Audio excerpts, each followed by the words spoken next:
Assalamualaikum warahmatullahi wabarakatuh. Saya Rizal Rian Wahyudi, NIM E2018-2228. Di sini saya akan mempresentasikan tentang aspek-aspek halal dan haram dalam Islam. Yang pertama, kewajiban mencari rezeki halal dalam Islam. Tentunya kita sebagai umat Islam sudah suatu kewajiban untuk mencari rezeki yang halal, yang tentunya sudah ada aturan dalam Islam, seperti yang ditegaskan oleh Ibnu Qudamah dalam kitabnya Mukhtasar Minhajul Qasidin, yang artinya ketahuilah bahwa mencari yang halal adalah fardu ain tiap muslim. Sudah sangat jelas di sini. Jadi kita sebagai orang Islam sudah suatu kewajiban untuk mencari rezeki dan tentunya yang halal. Selain Ibnu Qudamah yang menjelaskan dalam kitabnya, Allah Subhanahu wa taala juga berfirman dalam surah Al-Baqarah ayat 168, yang mana artinya, wahai manusia, makanlah dari makanan yang halal dan baik yang terdapat di bumi, dan janganlah kamu mengikuti langkah-langkah setan. Sungguh setan itu musuh yang nyata bagimu. Quran surah Al-Baqarah ayat 168. Jadi dalam surah ini sudah sangat jelas ya,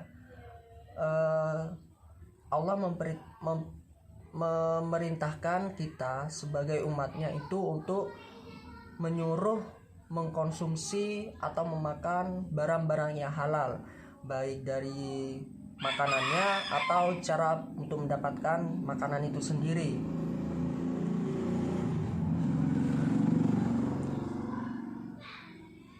Allah dalam surah ini, Allah juga menjelaskan bahwa segala makanan yang ada di bumi itu sudah dikhususkan untuk kita sebagai umat manusia.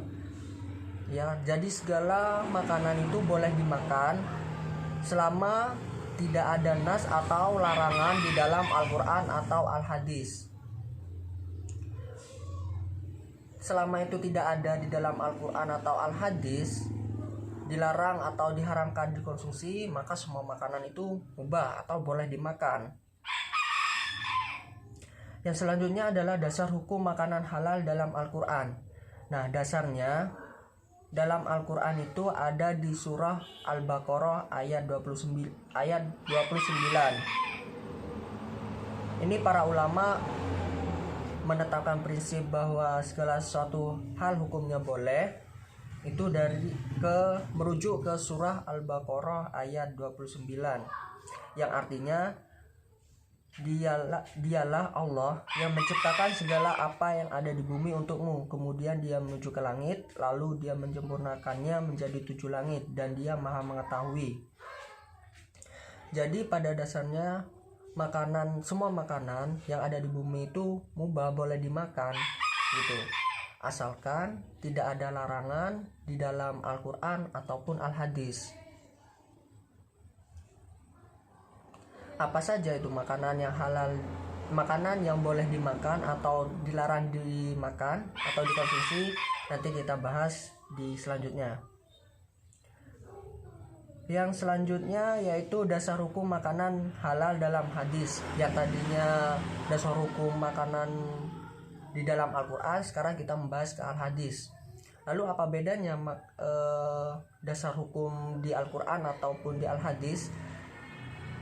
Di Al-Quran, makanan yang dilarang itu hanya ada 4. Yang pertama, daging babi. Yang kedua, bangkai. Yang ketiga, darah. Dan yang keempat itu makanan yang disembelih atau hewan yang disembelih tidak menyebut asma Allah Subhanahu wa taala. Nah, sisanya itu dibahas di dalam Al-Hadis.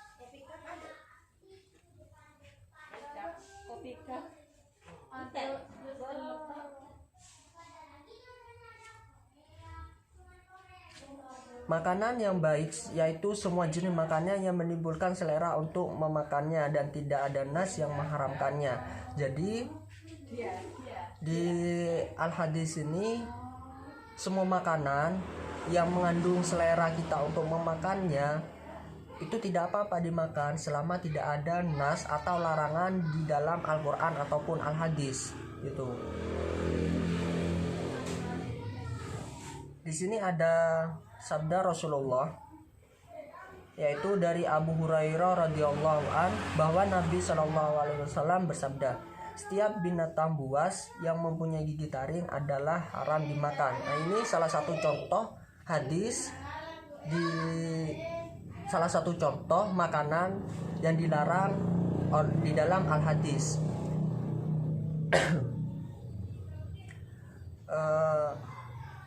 Binatang buas yang memiliki gigi taring itu tidak disebutkan di dalam Al-Quran. Ini hanya ada di dalam al-hadis. Yang di dalam Al-Quran makanan yang diharamkan itu hanya ada 4, yaitu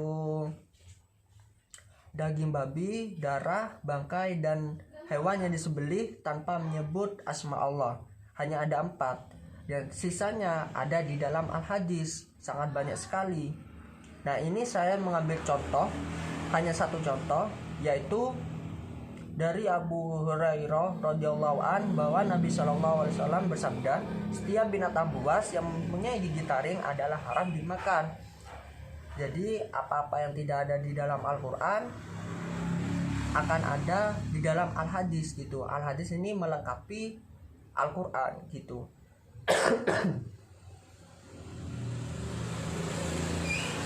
Contohnya apa? Hewan yang memiliki gigi taring dan binatang buas sangat banyak sekali ya, contohnya seperti ular, dia bertaring dan buas. Terus buaya, dia juga bertaring, memiliki kuku yang tajam dan juga buas. Dan masih banyak lagi hewan-hewan yang bertaring dan buas yang tidak boleh dimakan di dalam Islam. Yang selanjutnya saya akan menjelaskan kejelasan halal dan haram. Kejelasan halal dan haram itu sudah sangat banyak diterangkan di dalam Al-Quran ya. Baik dari cara mendapatkannya atau barang itu sendiri halal atau haram, itu sudah ada di dalam Al-Quran.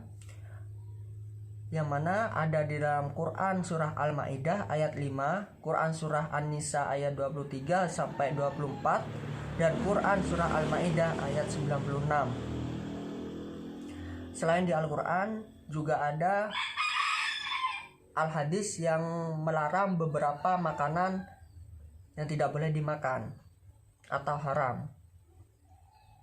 Contohnya yaitu binatang buas yang bertaring dan burung yang memiliki cakar. Sudah saya jelaskan tadi ya, setiap hewan yang memiliki taring, buas, dan burung yang berkuku tajam atau memiliki cakar itu dilarang oleh agama Islam untuk dikonsumsi. Yang selanjutnya yaitu al-jalalah. Apa itu al-jalalah? Al-jalalah itu hewan halal yang boleh dimakan, tetapi hewan itu memakan makanan kotor atau makanan yang najis. Jadi dagingnya itu haram dimakan atau tidak boleh dimakan di dalam Islam. Hewan itu boleh dimakan atau dikonsumsi selama kita bisa mensucikannya. Dengan bagaimana caranya? Hewan itu dikurung, kita kasih makanan yang tidak najis, ya, makanan-makanan yang baik, sehingga kotoran-kotoran yang dimakan oleh hewan tersebut hilang gitu. Jadi al-jalalah itu hewan halal yang memakan makanan najis, barang-barang najis yang masuk ke dalam tubuhnya. Jadi dagingnya itu diharamkan oleh Islam untuk dimakan. Nah, boleh dimakan asal kita bisa mensucikannya, yaitu dengan cara mengurungnya, kita kasih makanan-makanan yang baik kepada hewan tersebut, dan kotoran-kotoran yang dimakan oleh hewan tersebut jadi hilang. Itu boleh dimakan lagi dagingnya. Yang selanjutnya adalah hewan yang diperintahkan agama untuk dibunuh. Apa hewan yang diperintahkan agama itu untuk dibunuh? Sekarang hewan yang diperintahkan agama untuk dibunuh itu adalah hewan yang membahayakan untuk diri kita sendiri gitu. Apa contohnya? Langsung saya kasih contoh. Contohnya itu seperti ular, kalajengking, tikus, ya. Kenapa hewan-hewan itu dibolehkan untuk dibunuh? Karena hewan itu setiap bukan kita dekati ya, bahkan kita tidak sengaja bertemu aja pun dia membahayakan kita gitu. Nah, jadi selama dia tidak belum membahayakan kita boleh membunuhnya gitu. Kalau kita bertemu di jalan, di hutan dan lain sebagainya. Nah, kenapa tikus kan tidak membahayakan gitu buat kita. Digigit tikus pun juga gak bakalan mati, seperti halnya kalajengking, ular, dan binatang-binatang buas yang lainnya yang membahayakan kita. Nah, tikus itu benar tidak membahayakan, tetapi tikus itu bisa merugikan kita gitu. Seperti halnya kasus pada seorang petani. Tikus menjadi hama terbesar di suatu pertanian, di sawah gitu. Dia bisa merugikan seorang petani gitu. Jadi gak apa-apa dibunuh gitu. Pada dasarnya hewan yang boleh dibunuh oleh agama itu yang merugikan kita sendiri gitu. Meskipun dia tidak membahayakan kita, selama dia merugikan boleh dibunuh. Yang selanjutnya, hewan yang dilarang untuk dibunuh. Selain hewan yang diperbolehkan untuk dibunuh, Al-Hadis juga mengharamkan hewan yang dilarang untuk dibunuh. Contohnya apa saja? Contohnya semut, katak, lebah, dan lain sebagainya. Yang selanjutnya, tingkat halal dan haram. Tingkat halal dan haram itu kita sebagai manusia biasa tidak bisa menentukan barang itu halal atau haram, karena halal dan haram itu yang bisa menentukan hanyalah Allah Subhanahu wa ta'ala saja. Kita sebagai umat manusia biasa tidak bisa menentukan barang ini halal, barang itu haram. Itu tidak bisa. Tapi menurut Yusuf Qaradawi, adalah hak Allah untuk menetapkan halal haramnya sesuatu atas hamba-hambanya. Barang siapa berani menetapkan hukum halal haram di luar ketetapan Allah, maka ia telah melanggar dan menentang hak Allah. Nah, jadi menurut Yusuf Qaradawi di sini jelas kita sebagai manusia biasa tidak bisa menentukan barang ini halal, barang itu haram, barang ini boleh dimakan atau dikonsumsi, barang ini tidak boleh dimakan atau dikonsumsi. Karena semua itu adalah ketetapan Allah Subhanahu wa ta'ala gitu loh. Apalagi sudah sangat jelas Allah melarang untuk dikonsumsi, sedangkan kita memperbolehkan untuk mengkonsumsinya gitu. Itu berarti menentang ketetapannya Allah gitu. Itu sangat tidak diperbolehkan gitu ya.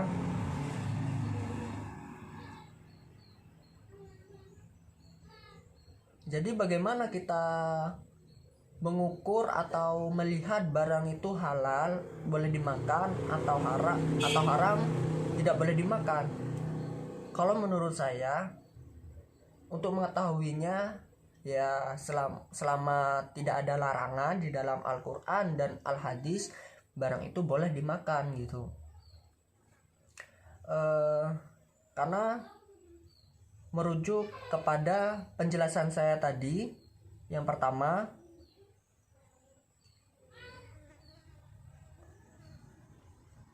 yaitu Quran Surah Al-Baqarah ayat 29 yang mana artinya dialah Allah yang menciptakan segala apa yang ada di bumi untukmu. Kemudian dia menuju ke langit, lalu dia menyempurnakannya menjadi 7 langit, dan dia maha mengetahui segala sesuatu. Di sini menjelaskan Allah menciptakan segala apa yang ada di bumi untukmu. Jadi semua apa yang ada di bumi untuk kita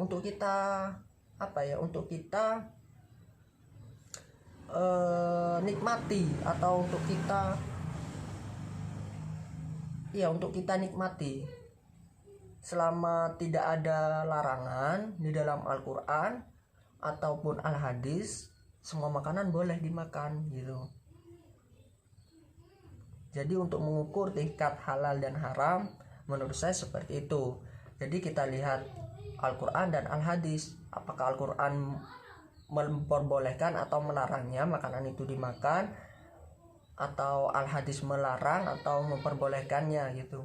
Nggak bakalan ada Al-Hadis dan Al-Quran itu saling bertentangan, itu tidak mungkin. Jadi mungkin di dalam Al-Quran tidak ada, kita coba lihat di dalam Al-Hadis, itu pasti ada gitu.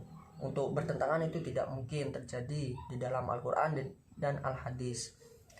Nah, itu saja dari saya penyampaian tentang aspek-aspek halal dan haram dalam Islam. Apabila ada kesalahan baik dari tutur kata atau yang lainnya, harap dimaklumi, dan saya pribadi mohon maaf sebesar-besarnya. Wabillahi taufik wal hidayah. Assalamualaikum warahmatullahi wabarakatuh.